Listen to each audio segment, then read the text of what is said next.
berkaitan dengan kondisi orang setelah meninggal dunia. Idza mata ibnu Adam, kalau seseorang meninggal dunia, anak Adam meninggal dunia, inqata'a amal, terputus pahala amalnya, tidak bisa lagi beramal, berarti tidak bisa lagi dapat pahala. Illa min thalath, kecuali dari tiga hal. Pertama, shadaqatin jariyah, sedekah jariyah.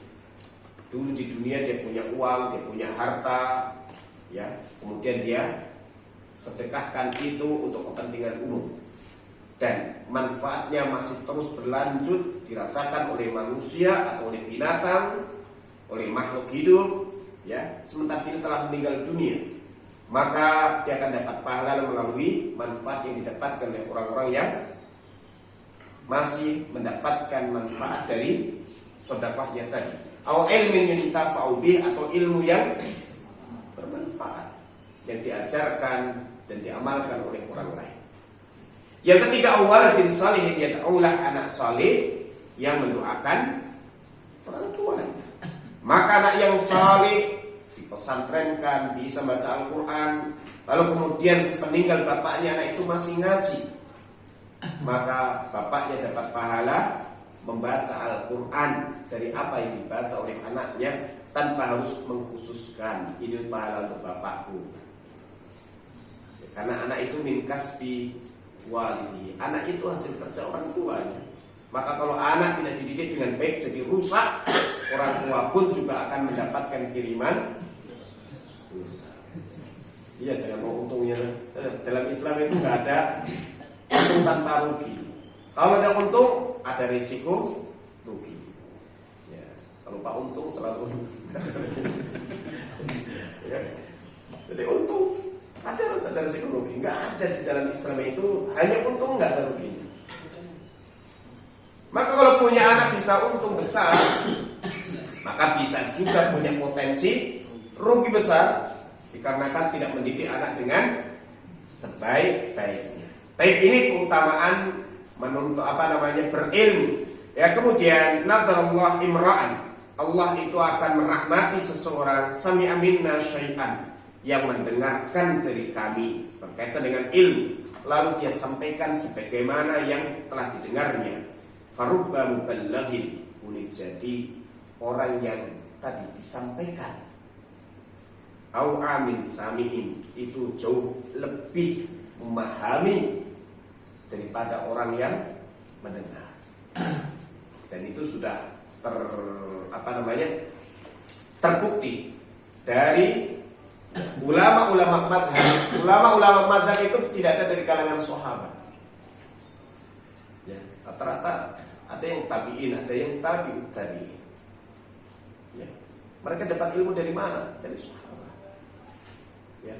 Ternyata mereka lebih mampu, atau Allah berikan kelebihan untuk memahami dalil yang sampai kepada mereka dari hukum-hukumnya, ya. Makanya Imam Al-Bukhari, ya, beliau memang pakar dalam menghafal hadis dan juga menyampaikan hadis, ya.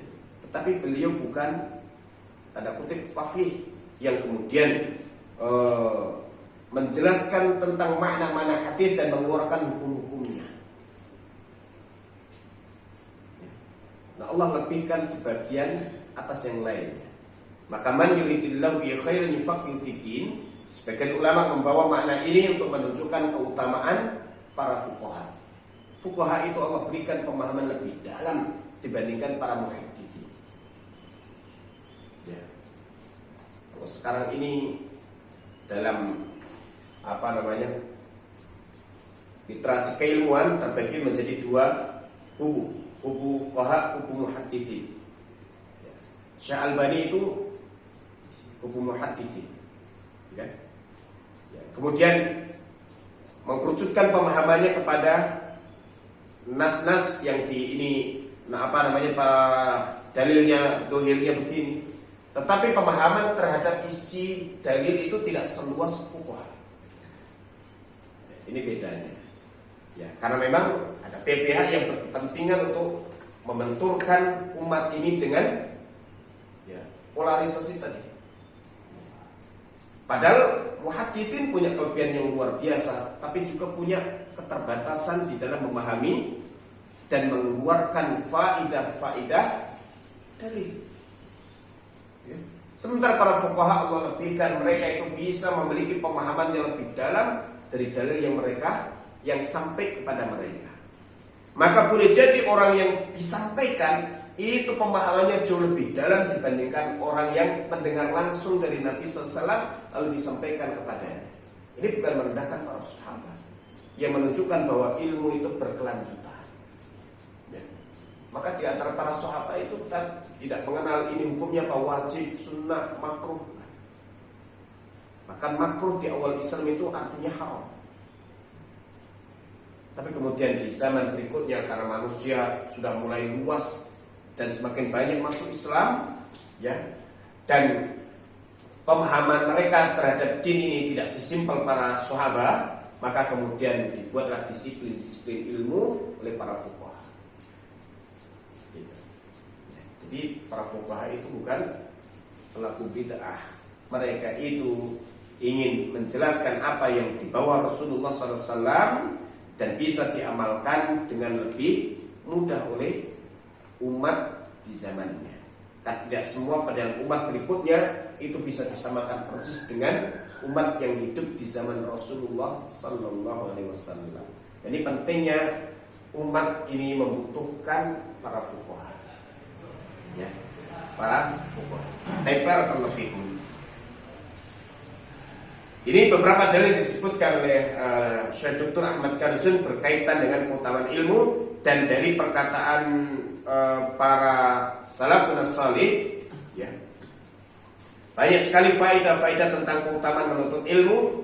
Qala Abu Darda berkata, la an ata'allama mas'alatan ahabba ilayya min qiyamil lailati. Aku belajar satu persoalan itu lebih aku sukai daripada qiyamul lail. Ya, perkataan sumpah juga disampaikan oleh Al-Imam Asy-Syafi'i rahimahullahu taala, ya, aku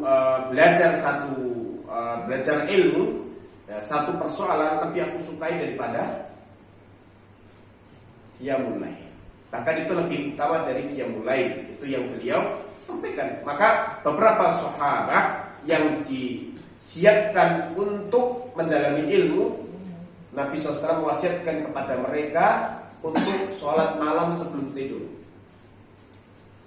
Ya, untuk sholat witir sebelum tidur. Seperti Abu Hurairah radhiyallahu an, ya, wasiat Nabi SAW kepadanya, tiga wasiat, salah satunya adalah wa an utir qabla an anan, agar aku witir sebelum tidur. Kenapa beliau diperintahkan witir sebelum tidur? Karena beliau begadang. Begadangnya untuk apa? Untuk ilmu, ya kan? Untuk ilmu. Sehingga kemudian witir sebelum tidur, dan kalau kemudian bangunnya pas subuh, dia sudah mengisi malamnya dengan witir. Salat malamnya enggak banyak, ya. Maka kalau yang tidak banyak menghafal Al-Quran, menghafal hadis, tidak banyak baca buku, tidak banyak mempersiapkan, ya, materi-materi, ya, harusnya sholat malam. Harusnya bisa bangun malam, bangunnya jam 2 sampai subuh. Seperti Mas Irawan, jam 2 sudah bangun. Kalah semua. Bahkan jam 2 masih tidur, Mas Irawan sudah bangun. Hebat Mas Irawan. Selalu yang mulai. Jadi Mas Irawan, ya, tidak dianjurkan untuk sholat witir sebelum tidur. Karena di penghujung malam bangun, ya. Kalau yang di pasar udah sering di pasar, kelelahan, jangan-jangan nanti nggak bangun, maka sholat witir sebelum tidur. Umar bin Khattab radhiyallahu anhu mengatakan, in rajula la yakhruj min manzili wa alayhi min ad-dunub. Sesungguhnya seseorang keluar dari rumahnya itu penuh dengan dosa. Mithla jibal Tihama. Banyaknya dosa itu seperti gunung Tihama. Fa idza sami'al ilma, kalau dia dengar ilmu, khafa, dia jadi takut. Wa raja'a, dan pulang ke rumahnya, wa taba, dan bertaubat. Fansarafa ila manzilihi wa laysa 'alaihi dhanbun. Lalu kemudian saat dia pulang ke rumahnya sudah tidak lagi punya dosa. Fala tufariqu majalisal ulama. Karenanya jangan kalian tinggalkan majelisnya para ulama. Ini kata Umar bin Khattab. Ya. Jadi kalau orang punya ilmu, dia pernah melakukan kesalahan, dia tidak akan larut dalam kesedihan sampai putus asa. Dia tahu bagaimana cara membersihkan diri dari ilmu. Maka orang bertakwa adalah dalam surah Ali Imran ayat yang ke-135. Walladzina idza fa'alu fahishatan aw dhalamu anfusahum dzakarullaha fastaghfiru li dzunubihim wa may yaghfiru dzunuba illa Allah wa lam yusirru ala ma fa'alu wa hum ya'lamun.